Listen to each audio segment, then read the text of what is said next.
Hello everybody, अस्सलाम वालेकुम। My name is Mohammad Muzammil और मीट मुज़म्मिल की तरफ से आप लोगों के साथ एक दफ़ा फिर हाज़िर हो। So guys, Android app development 2019 की सीरीज़ के अंदर हमने पिछली वीडियो के अंदर एक काउंटर ऐप का लेआउट डिज़ाइन किया था। सिंपल सा बेसिक सा लेआउट डिज़ाइन किया था जिसके अंदर हमने लीनियर लेआउट को यूज़ करते हुए और उसके ओरिएंटेशन को यूज़ करते हुए डिज़ाइन किया था। उसके अंदर कुछ प्रॉपर्टीज़ को हमने डिस्कस किया था और बेसिकली हमने जो हमारा काम था वो लेआउट डिज़ाइन करना था।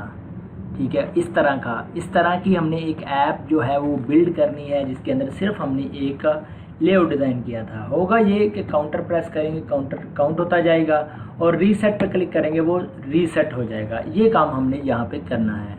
सो गाइस, करते क्या है हम, सबसे पहले हमने करना ये है, मैं इसी तरह एमुलेटर को थोड़ा सा बंद कर लूँ। जैसे ये बंद होता है तो सारी प्रॉब्लम सॉल्व हो जाएगी। इसे मैं मिनिमाइज़ करता हूँ। ये एमुलेटर मैंने इसलिए ऑन किया है ताकि बाद में ये ऑन होने में वीडियो के अंदर टाइम ना ले और वीडियो लेंथी ना हो। अच्छा जी, अब हम आते हैं इधर। ये हमारा कोड है जो हमने लास्ट टाइम जो डिज़ाइन किया था वो ये था, जो लेआउट था वो हमने ये डिज़ाइन किया, उसके अंदर ये कोड था XML का। अच्छा जी, ये कोड आप ड्रैग एंड ड्रॉप करके भी कर सकते हैं। मैं आपको रिकमेंड करूँगा कि आप कोड ही के साथ काम करें तो अच्छा होगा। अच्छा जी, अब हमने जिन चीज़ों को जावा के अंदर एक्सेस करना है हम उनको आईडी असाइन करेंगे। सबसे पहले क्या है जी, यहाँ पे एक हमारा एक लेआउट था, वो था टेक्स्ट व्यू जिसको हमने एक्सेस करना है। ये आप देख सकते हैं, ये हाईलाइट हो गया यहाँ पे। ठीक है, यहाँ पर मैं इसको आईडी देता हूँ Android:ID ऐड प्लस ID। इसको देता हूँ मैं व्यू अंडरस्कोर काउंटर। ये मैंने इसको एक आईडी दे दी और इसके बाद दोनों बटन्स को मैंने एक्सेस करना है जावा के अंदर। मैं इसको इस बटन को एक आईडी देता हूँ Android:ID ऐड प्लस ID। ठीक है, अब इस आईडी को मैं देता हूँ सिंपल काउंटर दे देता हूँ मैं। ये इसको एक आईडी दे दी। अब साथ में जो रीसेट वाला है उसको भी एक्सेस करना है हमने जावा के अंदर, उसको भी एक आईडी असाइन कर देंगे। आईडी इसके साथ लिखेंगे सिंपल रीसेट। ये दो मैंने आईडीज़ दे दी। अब मैं जाता हूँ जावा की फाइल के अंदर, यहाँ पर लेता हूँ सबसे पहले मैं देखता हूँ टेक्स्ट व्यू और इसके बाद मैं लेता हूँ टीवी दे देता हूँ, या इसको text view as it is मैं इसको देता हूँ। और उसके बाद यहाँ पे बटन थे हमारे पास तो उनको हमने यहाँ पे एक्सेस करना है। मैं ऑल्ट, कभी कभार तो देखिए टेक्स्ट व्यू को मैंने ऐड किया वो बाय डिफ़ॉल्ट ऐड होगी। समटाइम ये इस तरह से कर देता है, आपको अंडरलाइन कर देता है, ऊपर कहता है इस क्लास को इंपोर्ट करना है तो अपने ऑल्ट प्लस एंटर करना है तो आपकी क्लास इंपोर्ट हो जाएगी। समटाइम होता ये है आपका जो ये पैकेज होते हैं जो इंपोर्ट होते हैं, समटाइम ऐसा होता है कि ये आपको ऑल्ट प्लस एंटर प्रेस करेंगे वो ऑटोमेटिकली ऐड कर लेगा। समटाइम ऐसे होगा कि आप ऑल्ट प्लस एंटर करेंगे तो आपके सामने एक छोटी सी लिस्ट ओपन हो जाएगी, उसके अंदर बहुत सारी चीज़ें होंगी। उसके बाद एक लाइन होगी इंपोर्ट क्लास, आपने उस पर क्लिक कर देना तो आपकी क्लास इंपोर्ट हो जाएगी। अब बटन है मेरे पास, यहाँ पे मैं लिखता हूँ BTN। इसके दो ऑब्जेक्ट बनाते हैं, counter BTN count comma BTN underscore reset. हाँ, ये चीज़ आपको पता होगी अगर आपने C++ कोई ऐसी लैंग्वेज, जावा लैंग्वेज कोई भी पढ़ी है तो आपको ये एक मल्टीपल एक ही डाटा टाइप के जो वेरिएबल्स होते हैं उनको आपने अगर डिक्लेयर करना है तो आप एक ही लाइन में इस तरह से डिक्लेयर कर सकते हैं। ये नहीं हो सकता, आप अलग अलग से भी कर सकते हैं, लेकिन बेस्ट अप्रोच ये है कि आप एक ही लाइन में एक क्लास लिख के, यानी कि बटन की क्लास को लिखा है उसके साथ उससे रेलिवेंट अगर आपने कोई ऑब्जेक्ट्स बनाने हैं तो आप इसी के साथ कॉमा सेपरेट के साथ आप बना सकते हैं। अच्छा जी, अब हमने करना क्या है, सबसे पहले जो टेक्स्ट व्यू है हमारा उसको यहाँ पे इनिशियलाइज़ करना है। ऊपर हमने डिक्लेयर किया था, यहाँ पे हम इनिशियलाइज़ करेंगे व्यू अंडरस्कोर काउंटर। ये हमने उस टेक्स्ट व्यू को एक्सेस किया जिसके अंदर हमारा काउंटर चलेगा। आगे ये BTN अंडरस्कोर काउंट, इसको भी मैं इनिशियलाइज़ करता हूँ। यहाँ पे find view by RDR.ID dot counter, ये उसको एक्सेस किया। BTN underscore reset equal to find view by RDR.ID dot reset, ये हमने एक्सेस किया। अच्छा जी, मैंने आपको पिछली वीडियोस के अंदर ये बताया था कि जब हम कोई XML के अंदर कोई व्यू, जैसा कि हमारे पास बटन है, टेक्स्ट व्यू है, कुछ भी हमने लिखा है, उसकी एक आईडी होती है। जब उसको जावा के अंदर एक्सेस करना होता है तो वो जावा उसकी आर फाइल होती है, उस फाइल के अंदर उसको एक आईडी इनिशियलाइज कर दी जाती है जिसके थ्रू हम उसको एक्सेस करते हैं। यहाँ पे जो आर देख रहे हैं ये वही आर क्लास है, जावा की रिसोर्स क्लास है, जिसके अंदर XML की किसी भी व्यू की एक आईडी है, वो यहाँ पे उसको आईडी एक असाइन की जाती है। उस आईडी को हम इस तरह से इनिशियलाइज निकालते हैं, उस आर फाइल से एक्सेस करते हैं। आर डॉट रिसोर्स, उसकी डॉट उसकी आईडी, फिर डॉट उसको फिर बाद उस जो होती है उसकी जिसका नेम आईडी दी होती है हमने उस व्यू को, वो आईडी हम लिखते हैं और वो आईडी हमें एक्सेस भी हो जाती है। जैसे कि आप देख सकते हैं मैंने इसको व्यू काउंटर रखा है इसका, ये देखिएगा ज़रा, मैं इसको डॉट प्रेस करता हूँ तो मेरे सामने वो सारी आईडी देखना ज़रा, व्यू अंडरस्कोर काउंटर, ये देखिए इसके आगे आपने एक आईडी देखी होगी, ये वही आईडी है जो रिसोर्स फाइल के अंदर इसको असाइन की गई है। ये बटन के साथ भी किसी भी व्यू को जब आप आईडी देते हैं वो ऐसे ही उसकी यही उसका एक वे है कि वो रिसोर्स फाइल के अंदर जाती है, रिसोर्स फाइल के अंदर उसे एक आईडी दी जाती है, उस आईडी के थ्रू हम उसे एक्सेस करते हैं जावा के अंदर। अच्छा जी, सबसे पहले करेंगे BTN count.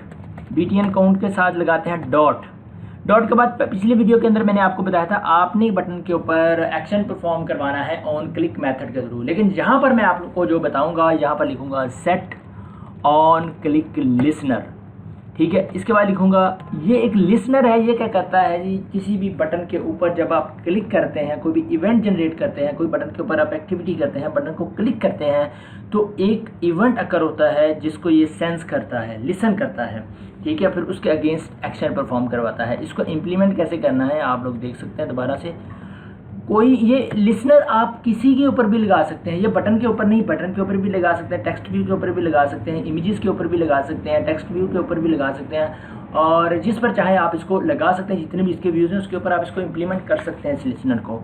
Dot set on click listener, फिर आपने न्यू पेस्ट करना है, फिर इसकी स्पेस प्रेस करनी है और आप लिख रहे हैं ऑन क्लिक लिसनर।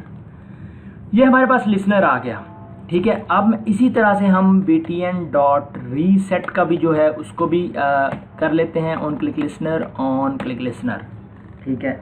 आपको यहाँ पे एक बात बताऊँ, अगर आप कोई ऐसा लिसनर अप्लाई कर रहे हैं, ये ऑन क्लिक लिसनर ही नहीं है, एक और भी बहुत सारे लिसनर होते हैं, set on item click listener, set on बहुत सारे इस तरह लॉन्ग प्रेस क्लिक लिसनर, कुछ इस तरह के लिसनर्स भी होते हैं। अगर आपने ऐसे लिसनर लगा लिया, अब इसके बाद ये लाजमी बात है कि न्यू का वर्ड आएगा, ठीक है। अगर आपको यहाँ पे नहीं पता कि आपने कौन सा लिसनर पास करना है, क्या करना है, आपको कैसे लिखना है, आपको क्या करना है, कंट्रोल प्रेस करके स्पेस प्रेस करनी है, ऊपर जो आएगा वो आपको समझ आ जाएगी। View dot on click listener, जो सा लिसनर यहाँ पे लिखना होगा वही यहाँ पे आ जाएगा, उसको एंटर प्रेस करेंगे तो आपके पास वो लिसनर इम्प्लीमेंट हो जाएगा। अच्छा जी, अब हमने जब काउंटर को ऐड करना है तो क्या करेंगे, सबसे पहले मैं लिखता हूँ टेक्स्ट व्यू डॉट, ये टेक्स्ट व्यू जो हमने वहाँ से लिया था जिसके ऊपर काउंटर शो करवाना है, ठीक है। यहाँ पे लिखता हूँ डॉट सेट टेक्स्ट। अच्छा जी, अब इसके अंदर दो पैरामीटर हम पास करेंगे, हमने सिर्फ और सिर्फ एक ब्लैंक पैरामीटर पास करेंगे इन माई सीन, जिस तरह से मैं लॉजिक को यूज़ कर रहा हूँ इस सिनेरियो के अंदर हमें एक टेक्स्ट सिंपल जो है वो ब्लैंक जो स्ट्रिंग है वो छोड़नी पड़ेगी, एक पैरामीटर ये। इसके बाद मैं प्लस करता हूँ, प्लस क्या होता है, और ये कॉन्कैटिनेशन के लिए होता है, ठीक है। मैं यहाँ पे प्रेस करता हूँ, अच्छा जी सॉरी, यहाँ पे हमने एक चीज़ मिस कर दी है, यहाँ पे हमें एक वेरिएबल लेना पड़ेगा, इंट काउंटर इक्वल टू 0।